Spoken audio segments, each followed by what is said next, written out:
Баршаңызға қайырлы күн, қалдеріңіз қалай? Келіп жеткен жаңа жылымыз құтты болсын.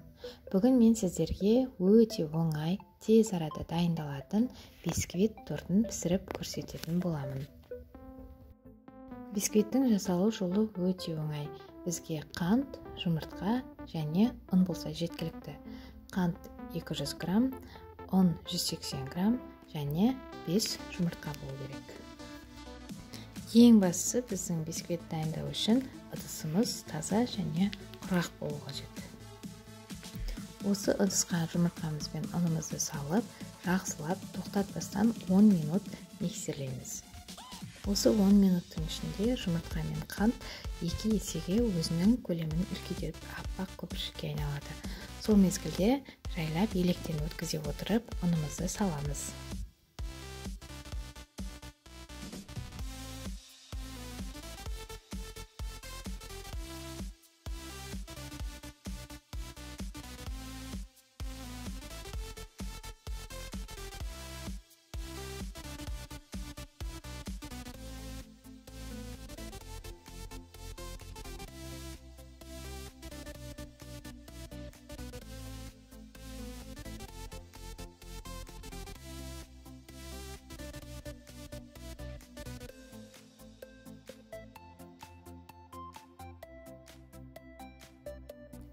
Видеодағыдай барлық ұнды біртіндеп отырып, салып, араластырып алдым.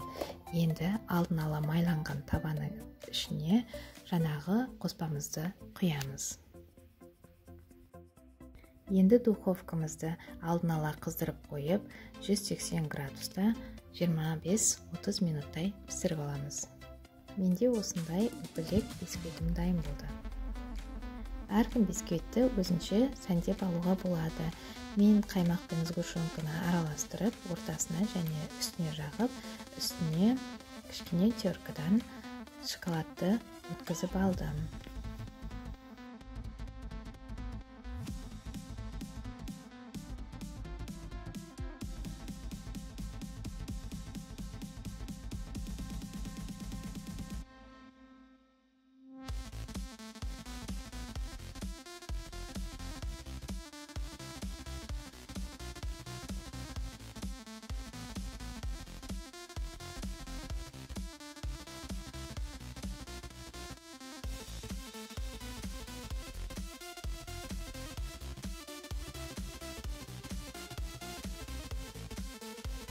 Өздеріңіз көріп тұрғандарыңыздай, бұл бисквитті дайындау үшін 3 қана ингредиент қажет.